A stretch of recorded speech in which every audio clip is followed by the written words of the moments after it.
Bonjour à toutes et à tous. Aujourd'hui, nous avons le plaisir de recevoir quelques intervenants suite à la journée événement de la HEPL ce 25 mars. En effet, nous avons pu observer plusieurs ateliers tout aussi intéressants les uns que les autres. Nous allons donc accueillir Paul Ludovic et Manu Gonzalez pour nous en dire plus. Bienvenue dans le studio radio de la HEPL. J'espère que votre matinée s'est bien déroulée. Est-ce que vous pourriez nous parler de cette journée et de son cadre général ?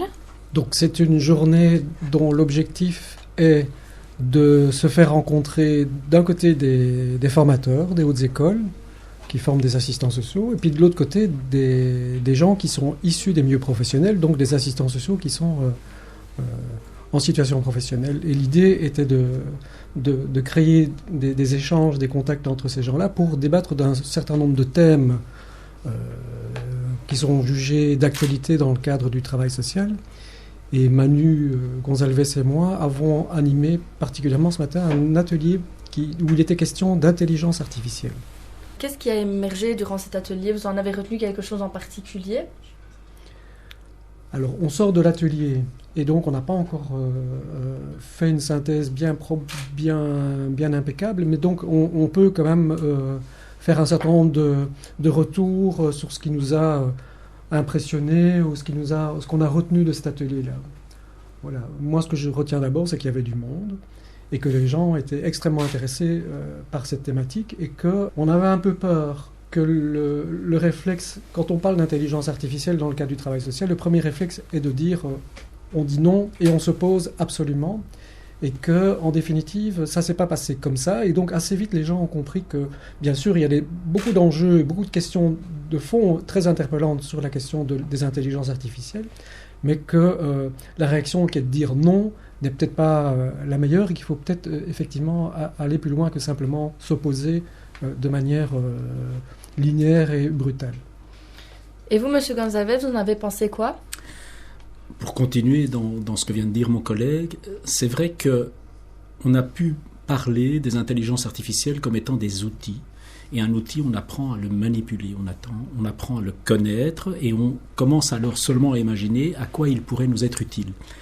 Et donc ça, on a réussi, je pense, dans cet atelier à mettre ça ensemble, sans passer sous silence les difficultés, les questions particulières que vont amener l'usage des intelligences artificielles. Donc on n'était pas dans de la naïveté, on n'était pas dans du rejet, on était vraiment en train de se dire, tiens, voilà que arrivent de nouveaux outils qui peut-être peuvent nous être utiles, mais comment, à quel titre, jusqu'où. Et quel genre d'outils, par exemple, pourrait vous être utile vis-à-vis de ça ?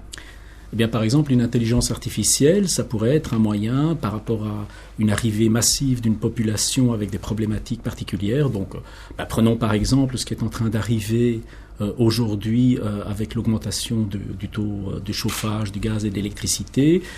On peut imaginer qu'il va y avoir un recours massif d'une partie de la population à des services d'aide. Une intelligence artificielle, ça pourrait être quelque chose qui va permettre aux gens de pré-encoder une série de données qui fait que ça va faciliter le travail des assistants sociaux qui vont les recevoir et personne par personne vérifier jusqu'où on peut les aider et comment on peut les aider. Par exemple, alors là c'est tout à fait minimal. Aujourd'hui les intelligences artificielles vont beaucoup plus loin, mais c'est ça qu'on peut se représenter. Pour moi, tout était très clair. Est-ce que vous avez une chose à ajouter ou une autre ? On a beaucoup parlé des jeunes, puisque on s'adresse à deux jeunes journalistes. On a beaucoup parlé des jeunes, et c'était un discours plutôt de vieux, assumant, et notamment la crainte que les jeunes oublient l'essentiel du travail social, qui est d'abord la relation d'aide et donc la relation interpersonnelle. Et oublie parce que il est bien connu que les jeunes vivent dans le monde des réseaux sociaux et sont déconnectés de la réalité tout simplement parce qu'ils passent plus de temps sur leur smartphone que de parler avec les gens. Voilà. Et donc ça, c'était intéressant d'essayer peut-être de démonter ça, que les jeunes ne vivent pas forcément que dans le monde virtuel.